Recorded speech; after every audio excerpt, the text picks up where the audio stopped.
반갑습니다. 수원교당 나상현 교무입니다. 지난 수년간의 코로나 팬데믹으로 우리의 일상이 위협을 받았고 세계의 경제 불안과 기후 위기 등으로 우리 전체가 힘든 시기를 보내고 있습니다. 우리가 이런 때일수록 그동안 배운 일원상 신앙과 수행의 힘으로 대중을 잘 잡아서 지혜롭게 잘 헤쳐나가야 될 것 같습니다. 방금 신앙의 힘으로 지금의 어려움을 잘 헤쳐나간다라고 했습니다. 신앙이란 진리와 같은 절대적이고 성스러운 존재를 믿고 우러러 따르는 것입니다. 우리는 어떤 신앙을 가지고 있죠? 무엇을 믿는지도 모르고 어떻게 믿는지를 모르고 믿는다면 미심과 다를 바가 없는데 내 신앙의 대상이 분명하게 정립이 되셨나요? 대종경 교의품 4장에서 일원상을 신앙의 대상으로 하고 그 진리를 믿어 복락을 구하나니 일원상의 내역을 말하자면 곧 사은이요 사은의 내역을 말하자면 곧 우주만유로서 천지만물 허공법계가 다 부처 아님이 없나니 어느 때 어느 곳이든지 항상 경외심을 놓지 말고 존엄하신 부처님을 대하는 청정한 마음과 경건한 태도로 천만사물에 응할 것이며 천만사물 당처에 직접 불공하기를 힘써서 현실적으로 복락을 장만할지어다 라고 했습니다. 종교가에서는 어려운 상황이 되면 기도를 통해 불안을 없애고 당면한 어려움을 극복하려고 합니다. 이때 중요한 것은 당면하고 있는 이 문제들이 왜 생겨났는지 생각해보고 이런 현상들이 모두 진리의 작용이기 때문에 우리가 자연의 섭리, 이치에 맞게 행동함으로써 문제를 해결해야 한다는 것입니다. 원불교에서는 불단 위에 걸린 저 동그라미 일원상을 신앙의 대상으로 믿고 있습니다. 그러나 저 일원상은 달을 가리키는 손가락이며 상징물일 뿐이지 실제는 아닙니다. 부모님이 나온 사진을 보고 부모님을 떠올리는데 실제 부모님은 아니죠. 실제 부모님은 어디에 계실까요? 신앙의 대상인 저 일원상을 법신불 일원상이라고 합니다. 일원상이 가리키고 있는 진리 당체, 실제는 어디에 있을까요? 그 진리 당체는 우리가 당면한 바로 지금의 현실에 있습니다. 천지 만물을 통해 곳곳에 확산 관통되어 있고 우주 만유를 다 주재하고 있습니다. 이것을 원불교 신앙에서 가르치고 있습니다. 일원상이 부처가 아니라 우주 만물이 부처이고 천지 만물이 법신불이라는 것입니다. 원불교 신앙 표어가 처처불상 사사불공입니다. 모든 것이 부처 아님이 없으니 모든 부처님에게 일일이 불공하자. 곳곳이 부처님, 일마다 불공이죠. 처처불상으로 당처에 실지로 불공하기를 원불교 신앙에서 가르치고 있습니다. 천지만물 허공법계는 음양 상승의 기운으로 되어 있는데 그 기운은 하나로 통하고 있어서 그 사람 모르게 미워하고 욕 한 번 한 일이라도 먼저 기운은 통해서 상극에 씨가 묻히고 그 사람 모르게 좋게 여기고 칭찬 한 번 한 일이라도 먼저 기운은 통해서 상생에 씨가 묻힙니다. 결국 상생의 씨가 연을 만나면 좋은 과를 맺고 상극의 씨가 연을 만나면 나쁜 과를 맺게 됩니다. 바로 상생은 상생의 기운으로, 상극은 상극의 기운으로 감응하는 원리가 있기 때문입니다. 따라서 천지만물은 우리에게 죄 주고 복 주는 권능이 있는 법신불이자 사은 부처님이기 때문에 항상 경외심을 놓지 말고 살아야 됩니다.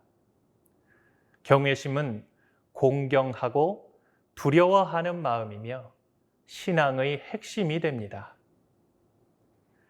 소태산 대종사님은 정전불공하는 법에서 우주만유가 곧 법신불의 응화신이니 당하는 곳마다 부처님이요 일일이 불공법이라. 천지부모 동포 법률에게 당한 죄복은 천지부모 동포 법률에게 비는 것이 사실적인 동시에 반드시 성공하는 불공법이 될 것이라고 하셨습니다. 당처불공, 실지불공을 강조하셨죠. 사은이 다 법신불의 응화신, 진리가 나타난 것이고 부처란 등상불 부처님만이 아닌 우주만유 삼라만상 모두가 다 부처인 것입니다. 원불교 불공법은 법신불 일원상 앞에서 서약하고 기도하는 형식의 진리 불공뿐만 아니라 생활 속에서 우리가 직접 보은하고 복을 짓는 실천적 신앙생활인 당처 불공까지의 광범위한 의미를 담고 있습니다. 과거와 같이 천지부모 동포 법률에게 당한 죄복을 당처는 무시하고 불상에게만 빌면서 복락을 구하는 편협한 신앙을 경계하고 당처불공을 함께해서 복락을 구하자는 것입니다.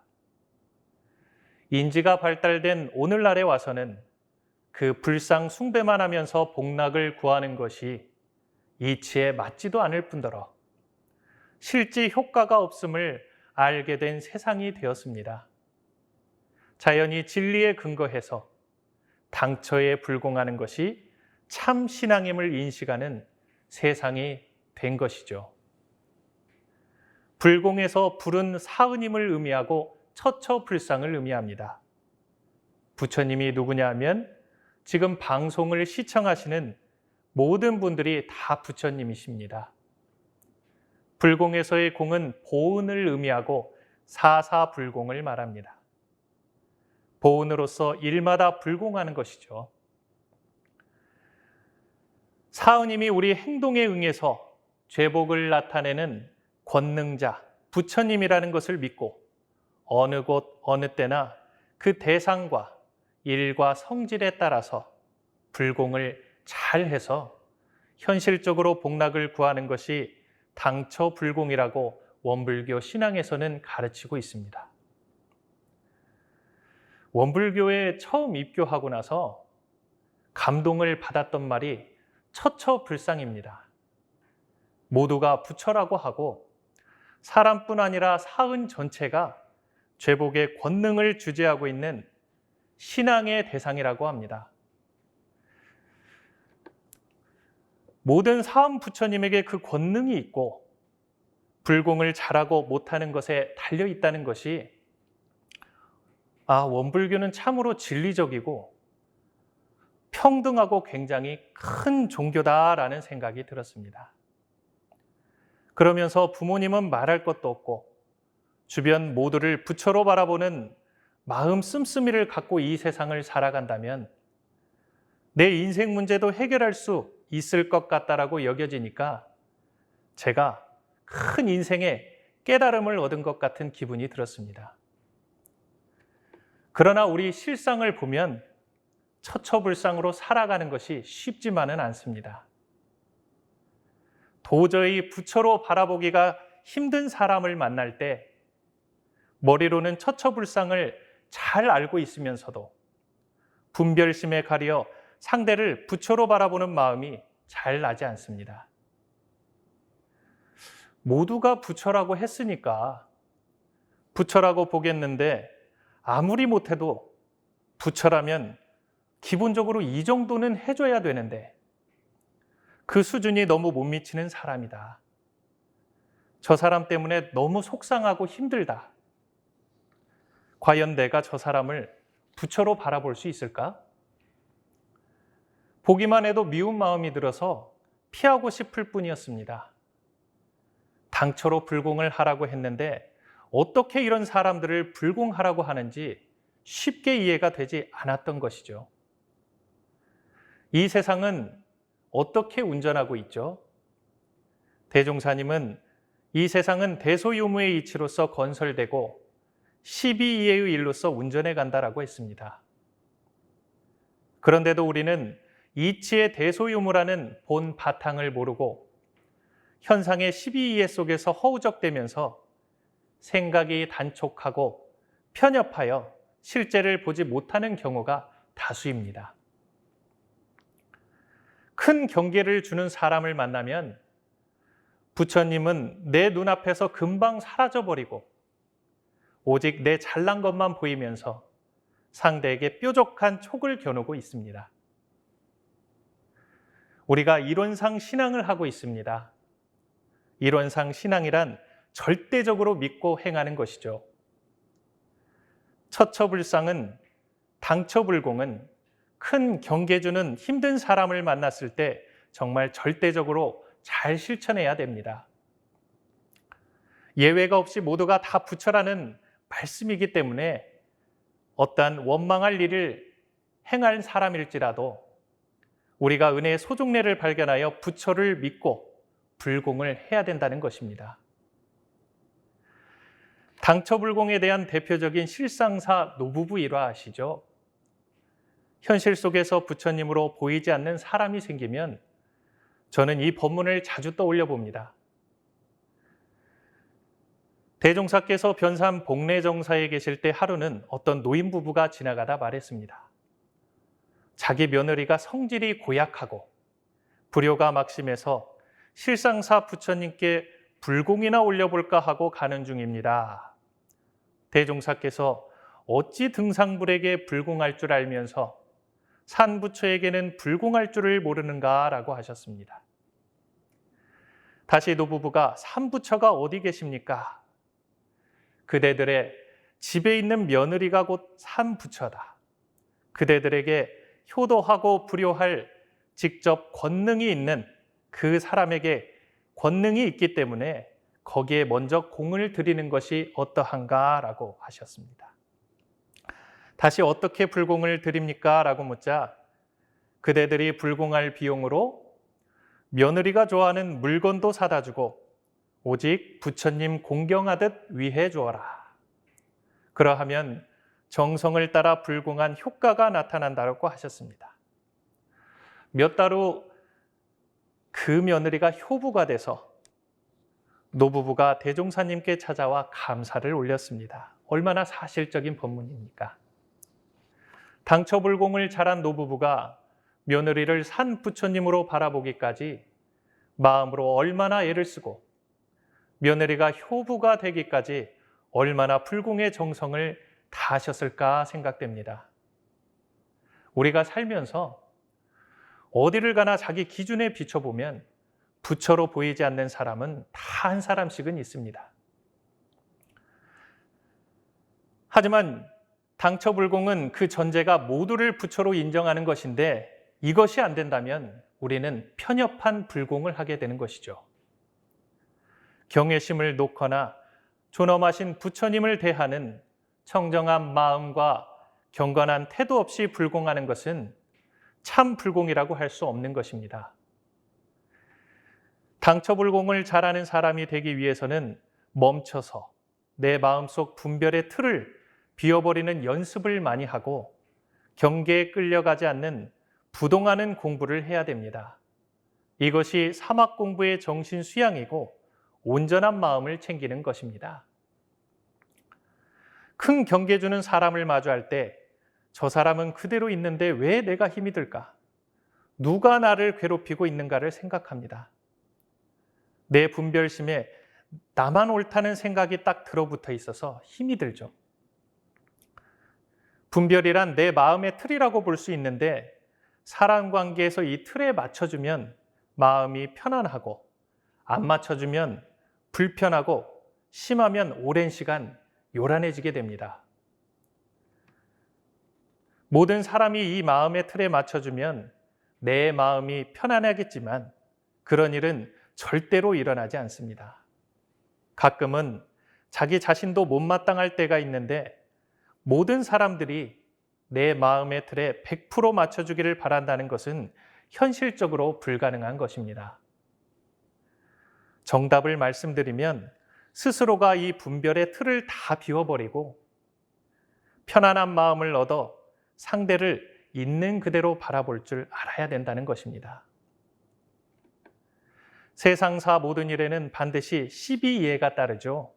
그러나 우주 자연의 이치는 왜 그렇게 했느냐, 그렇게 하는 것은 옳다 그르다식의 시비이해를 따질 수 없습니다. 천지는 대소유무의 이치를 따라 무심으로 운행할 뿐이기 때문입니다. 이것은 이렇게 해야 하는데 어떻게 그럴 수가 있어? 그 순간 정신을 차려 생각을 내려놓고 시비분별을 떠나버린 곳으로 들어가 그럴 수도 있지, 그럴 수도 있어라며 무심으로 운행하는 천지의 조화처럼 내 마음속 분별의 틀을 놓는 연습을 반복하여 부동하는 것이 중요합니다. 이것이 멈춰서 온전한 마음을 차리는 것입니다. 당처불공을 잘하는 사람이 되기 위해서 앞서 분별의 틀을 비워놓고 부동의 공부를 해서 편안한 마음을 가진 다음에 잘 생각해 보는 것이 또 중요합니다. 어떻게 하면 이 사람과 은혜의 관계로 나타날 수 있을 것인가? 이것이 사막의 사리연구이고 지혜 단련입니다. 자신이 편안한 마음을 가지지 못한 상태에서 생각하면 미움과 증오가 복수심을 불러일으키게 됩니다. 어떻게 하면 저 사람 매운맛을 한번 보게 해줄까? 그럼 내가 속이 시원할 텐데. 그러나 앞서 분별의 틀을 놓고 부동의 공부를 잘하게 되면 온전한 마음으로 같은 편이 되어 서로 걱정하는 마음으로 바라보게 됩니다. 같은 편이라는 생각이 들면 동질감 같은 것이 생겨나서 상대를 위하는 마음이 절로 생겨납니다. 서로가, 우리가, 전체가 하나의 세상이 다 잘 되어야 된다. 어떻게 하면 은혜롭게 만들 수 있을까? 이렇게 걱정하고 위하는 마음에서 생각을 일으키는 것이 지혜 단련입니다. 저는 당처불공을 할 때 지혜 단련하는 단계가 어려운 것 같습니다. 이것을 어떻게 해야 하지 하고 결정을 해야 하는데 정답이 없기 때문이죠. 그런데 지혜 단련을 내가 어떻게 잘 하느냐에 따라 복락이 오기도 하고 고해가 오기도 하기 때문에 중요합니다. 정답이 없는 곳에서 정답을 내야 하니까 심사숙고를 하게 되는데 제가 겪는 큰 경계는 이렇습니다. 사람이 할 수 있는 일인데 게을러서 일을 안 한다든지 자기 일인데 남에게 미룬다든지 미리 준비를 잘 안 해서 꼭 실수를 한다든지 정말 큰 경계입니다. 이런 일을 마주해서 마음이 요란할 때마다 앞서 부동의 공부를 합니다. 상대를 미워하지 않는 것이 우리 공부의 철칙이기 때문에 그럴 수도 있지, 그럴 수도 있지. 계속 훈련하면서 있는 그대로를 바라보고자 합니다. 그런데 온전하고 편안해진 마음으로 끝나는 것이 아니라 어떻게 하면 은혜로운 결과를 얻어낼 수 있을까 생각합니다. 이어서 당처에 불공을 잘하는 사람이 되기 위해서 앞서 자기 분별의 틀을 내려놓고 부동하는 공부로 마음을 편안하게 하고 고심 끝에 생각하는 지혜 단련을 공부하고 그 다음으로는 바로 실행을 하는 것입니다. 말하면 왠지 화를 낼 것 같은데 염려하면서도 한번 말을 해볼 수도 있고 또는 말을 안 해볼 수도 있고 둘 다 실행입니다. 실행을 하면 사람이 감각이 생겨납니다. 말을 조심스럽게 한다고 했는데 결과가 안 좋게 되면 한 번의 실행으로 인해서 또 지혜를 얻게 되는 것이고, 말을 직설적으로 충고를 했어야 하는데 너무 조심하는 바람에 효과가 없더라도 또 얻어지는 지혜가 생깁니다. 우리는 완벽한 부처가 되어가는 과정이기 때문에 그 실력을 인정하고 지혜 단련을 통해 실행으로 나아가는 것이 진짜 공부입니다. 처처불상 당처불공을 할 때에도 3대력 공부를 하고, 불공을 할 때 중도를 맞춰 적중률이 올라가게 하고, 은혜가 확산되게 하고, 그 정성에 감복해서 대상과의 관계가 상생의 기운으로 통하게 하는 것이 당처불공의 진짜 공부입니다. 불공을 할 때는 불공을 한다는 의식을 갖고 하는 것이 중요합니다. 그렇지 않으면 단순한 처세에 흘러갈 수 있기 때문입니다. 내 생존의 근원인 사은, 처처불에게 불공 드리는 것은 불공의 대상을 부처님으로 굳게 믿고 시작하는 것입니다. 불공하면 복을 준다고 하니까 한다. 내가 불공할 여유가 되니까 한다. 이렇게 하고 저렇게 하면 나에게 좋은 결과가 오겠지. 이것은 얄팍한 처세입니다. 없어서는 살 수 없는 내 생존의 근원이기도 한 사은님께, 처처불 곳곳의 부처님에게 불공을 해서 감흥을 얻어내는 것입니다. 현실 속에서 원불교 신앙을 제대로 하려면 당처에서 모두를 부처로 모시는 마음을 갖고, 힘든 경계를 만났을 때 경계가 없기를 바라지 말고 자기 분별의 틀을 놓고 온통 있는 그대로 받아들이는 공부로 온전하고 편안한 마음, 따뜻한 마음을 가져야 되겠습니다. 그래서 저 사람과 나 전체를 위하는 방법을 생각하고 실천해 가면서 배워나가는 공부를 무한 반복해야 당처불공을 잘 하는 사람입니다. 그 사람을 존엄하신 부처님으로 믿고 경외심을 놓지 않고 곳곳에 부처님이 감흥을 일으키도록 우리는 정성을 다할 뿐입니다. 부처님이 응감하지 않으면 내 불공이 무엇인가 잘못되었다는 메시지로 받아들여서 불공을 더 해야 한다는 것으로 깨달아서 내 불공이 정성을 더 해야 하는구나, 이렇게 믿고 실천하는 것이 원불교의 신앙입니다. 대종사께서는 우리가 잘 살고 못 사는 것, 일을 잘하고 못하는 것은 수겁을 통해서 오직 불공 잘하고 못한 데 있다고 하셨습니다. 과거에 지은 것은 어쩔 수 없다 하여도 미래는 지금부터 내가 불공으로 짓는 것에 따라 위력을 얻을 수가 있습니다. 계속 정성스럽게 불공을 해야죠. 신분의성과 쉼없는 사막 공부로 당처불공을 잘하는 신앙인이 되어서 인과보응의 이치 따라 복락을 잘 장만하는 교도님들 되시기를 기도드립니다. 감사합니다.